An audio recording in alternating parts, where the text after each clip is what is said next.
안녕하세요, 마스터제로입니다. 오늘은 펀치 방어 기술인 롱가드와 드라큘라 가드의 종류에 대해서 알아보겠습니다. 이전 컨텐츠에서 롱가드와 드라큘라 가드에 대해서 제가 다룬 적이 있는데요. 일단 롱가드와 드라큘라 가드의 개념에 대해서 다시 한번 설명해 드리겠습니다. 먼저 롱가드는 팔을 쭉 뻗어서 펀치를 방어하는 펀치 방어 기술을 롱가드라고 하죠. 팔을 옆으로 눕혀서 얼굴을 감싸듯이 해서 펀치를 방어하는 기술을 드라큘라 가드라고 합니다. 근데 일반적으로는 한 팔로는 롱가드를 하고 한 팔로는 드라큘라 가드를 하는 형태, 이 가드 방법을 보통 롱가드라고 부릅니다. 롱가드를 할 때 주의사항은 상대를 이렇게 팔 힘으로 밀어내는 게 아니라 상대가 펀치를 하면서 들어올 때 이미 팔이 다 펴져 있어야 됩니다. 주짓수에서 상대 패스를 방어할 때 팔을 쭉 펴서 이렇게 프레임을 만들어서 방어한다고 하죠. 그것과 같은 원리로 상대가 펀치를 하면서 접근을 할 때 내가 미리 팔을 쭉 펴서 프레임을 만들어서 펀치를 방어한다고 생각하시면 됩니다. 롱가드의 장점은 길거리 격투에서 방어를 하면서 동시에 손가락을 이용해서 상대의 얼굴에 데미지를 줄 수 있기 때문에 길거리 격투에서 롱가드가 효과적입니다. 그리고 드라큘라 가드가 길거리 격투에서 효과적인 이유는 일단 글러브가 없는 맨손이 들어올 때 양팔을 세워서 방어를 하게 되면 이 팔 사이로 주먹이 뚫고 들어올 수가 있는데, 이런 식으로 팔을 옆으로 눕혀서 방어를 하면 좀 더 빈틈이 없기 때문에 안면을 좀 더 안전하게 방어할 수 있습니다. 그리고 이 팔꿈치가 가운데로 오기 때문에 이 팔꿈치를 이용해서 상대의 손을 엘보 디스트럭션을 할 수도 있습니다.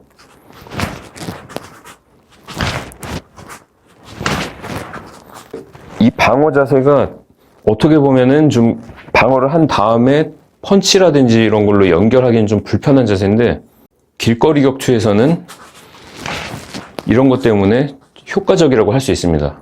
이 롱가드에도 변형 자세가 여러 가지가 있는데요. 일단 거리에 따라서 7가지 정도로 나눠볼 수 있습니다. 먼저 양손 롱가드. 먼저 1번 양손 롱가드입니다. 양손을 이렇게 손바닥을 X자로 겹쳐서 양손으로 상대 얼굴을 쭉 밀어내는 양손 롱가드, 더블 롱가드가 1번이고요. 그 다음은 앞손 롱가드, 앞손으로는 롱가드를 하고 반대쪽 팔로는 드라큘라 가드를 해줍니다.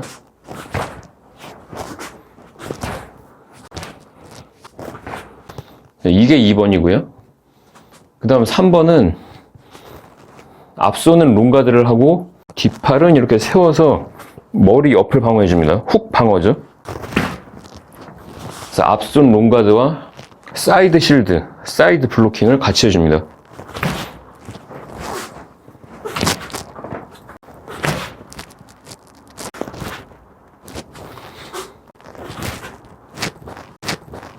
자, 이게 3번이고, 그 다음 4번은 뒷손으로 롱가드를 하면서 앞손은 상대 스트레이트 펀치를 방어해줍니다.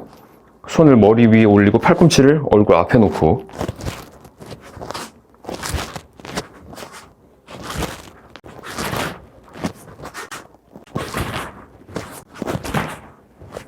그 다음 5번은 뒷손으로 롱가드를 하면서 반대손으로 머리 옆을 방어합니다.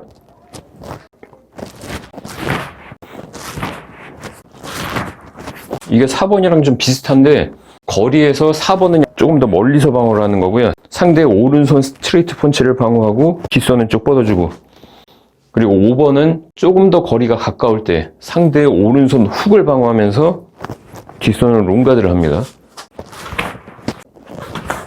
6번은 양손으로 안면을 방어하는 드라큘라 가드입니다.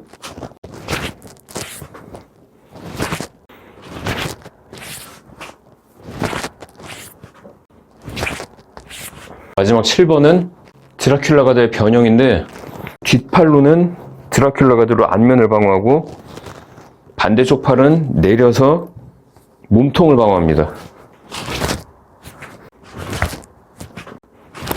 6번과 7번도 거리에 따라서 좀 다릅니다. 6번 드라큘라 가드는 좀 멀리서 상대가 얼굴을 향해서 스트레이트 펀치를 할 때 6번 방으로 사용하면 되고요. 거기서 좀 더 거리가 가까워졌을 때에는 한 팔을 몸통 쪽으로 내려줍니다. 거리가 가까워지면 상대 무릎이 올 수도 있고 상대가 내 몸통을 칠 가능성이 있기 때문에, 그래서 지금 이 7가지 방어 자세를 어떻게 사용하느냐, 그건 거리에 따라서 달라지는 겁니다. 상대가 펀치로 나를 공격할 때 거리가 멀수록 스트레이트 펀치로 공격할 가능성이 높고, 거리가 가까워질수록 훅이 올 가능성이 더 높습니다. 롱가드로 방어를 한 다음에 공격 기술로 연결하는 방법은 다음에 다른 컨텐츠에서 또 다루겠지만, 오늘은 일단 7가지 롱가드를 사용하는 방법에 대해서 간단하게 설명해 드리겠습니다. 먼저 1번, 양손 롱가드는 체중을 실어서 상대를 멀리 밀어낼 때 사용하기 좋습니다. 그런데 단점은 양손을 쭉 뻗어서 방어를 했기 때문에 그 다음 공격 옵션이 킥밖에 없습니다. 양손을 쭉 뻗어서 밀어낸 다음에 다시 손을 회수해서 펀치를 하거나 하면 좀 늦기 때문에 이 상태에서는 킥이 나올 수밖에 없겠죠. 그래서 사실 이건 입식 경기에서 상대를 밀어내고 킥을 하거나 할 때 주로 많이 사용하는데요. 길거리 격투에서도 상대를 멀리 밀어내고 싶을 때나 아니면 밀어내면서 킥을 할 때 사용할 수 있습니다. 그 다음으로 거리가 긴 롱가드는 2번이죠. 앞손으로는 롱가드를 하고 뒷손은 드라큘라 가드를 해서 안면과 저쪽 오른손 스트레이트를 이 손으로 방어합니다. 2번 롱가드를 한 다음에는 밀어내거나 아니면은 옆으로 살짝 밀면서 펀치를 할 수도 있고, 아니면 한 손으로 걸어서 무릎을 찰 수도 있습니다. 3번 롱가드는 거리에 따라서 상대 오른손 스트레이트가 올 것 같은 거리에서는 2번 롱가드를 하는 게 좋고요. 그것보다 조금 더 거리가 가까워서 앞손은 롱가드를 해주고 이쪽 팔은 세워서 이 왼손 훅을 방어를 하는 게 좋겠죠. 이 방어를 하면서 무릎을 찰 수도 있고 펀치나 엘보우로 연결할 수도 있습니다. 앞손으로 롱가드를 하기에는 좀 거리가 가까운 상태이거나 내가 좀 더 가까이 다가가고 싶을 때에는 뒷팔을 앞으로 뻗어주고 앞손으로 안면을 방어합니다. 먼저 거리가 어느 정도 있을 때에는 오른손 스트레이트가 올 가능성이 높기 때문에 팔꿈치를 앞으로 들어서 스트레이트를 방어하면서 뒷손을 뻗으면서 방어합니다. 그리고 그것보다 거리가 좀 더 가까워서 상대 오른손 훅이 올 가능성이 높을 때에는 상대 오른손 훅을 방어하면서 뒷손을 뻗으면서 접근할 수 있습니다. 뒷손을 앞으로 뻗으면서 접근했을 때에는 이 손으로 상대 팔을 컨트롤하면서 무릎차기를 하거나 아니면은 좀 더 밑으로 파서 언더훅을 파서 무릎을 찰 수 있습니다. 다음 드라큘라 가드는 상대가 거리가 어느 정도 있는 상태에서 멀리서 스트레이트 펀치를 할 때에는 양팔로 얼굴을 감싸듯이 해서 드라큘라 가드를 해주면 얼굴 쪽으로 오는 펀치를 좀 확실하게 방어를 할 수 있습니다. 그리고 팔꿈치가 이렇게 얼굴 앞에 있기 때문에 상대 주먹이 내 팔꿈치에 맞게 될 가능성이 높겠죠. 그런데 이 자세로 그대로 있으면은 아무래도 불리해질 수가 있습니다. 내 팔 자세가 아무래도 좀 불편하고 이게 아래쪽은 다 비기 때문에 사실 상대가 펀치를 하다가 발차기를 하면 발차기에 맞을 수도 있고 또 펀치를 하다가 밑으로 파고 들어오면은 잡힐 수가 있습니다. 그래서 상대가 멀리서 펀치를 하는 순간에는 드라큘라 가드를 하고 그 다음에 이제 빨리 움직여야 되는데 방어를 하고 좀 뒤로 멀어지면서 뻗어서 이렇게 롱가드 자세를 취할 수도 있고 아니면 드라큘라 가드를 하고 안으로 내가 붙어줄 수도 있습니다. 그런데 여기서 가까이 붙을 때 그대로 이 자세로 붙게 되면 상대가 무릎을 차거나 아니면 몸통 쪽으로 펀치를 했을 때 내 몸통에 맞을 수 있기 때문에 드라큘라 가드 자세에서 가까이 붙을 때에는 한 팔은 내려서 이렇게 복부와 옆구리를 방어를 하면서 들어가는 게 좋습니다. 그래서 이런 방어 자세를 복싱에서 사실 많이 사용을 하는데요.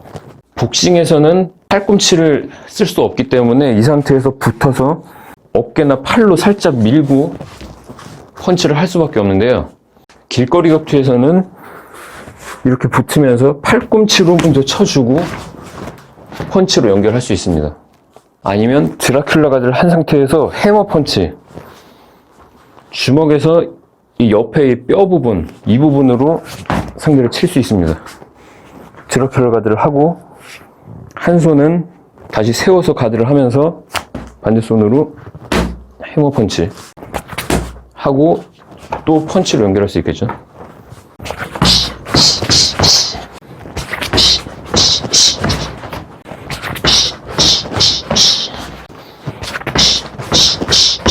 반대쪽도 마찬가지로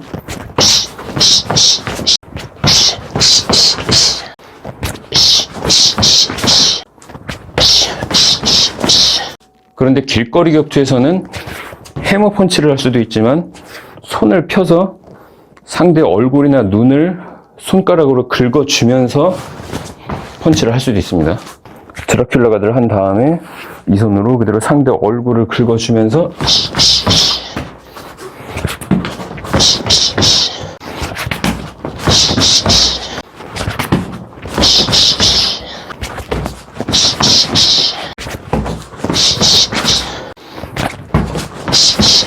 네, 이렇게 해서 롱가드와 드라큘라 가드의 종류에 대해서 간단히 알아봤고요. 계속해서 롱가드나 드라큘라 가드를 한 다음에 연결 기술이나 콤비네이션 기술들도 더 디테일하게 컨텐츠를 만들어서 업로드할 계획입니다. 앞으로도 스트릿 MMA 시리즈 많이 기대해 주시고요. 오늘 내용이 도움이 되셨다면 구독, 좋아요 잊지 마시고요. 저는 다음에 더 좋은 컨텐츠로 찾아뵙겠습니다. 감사합니다.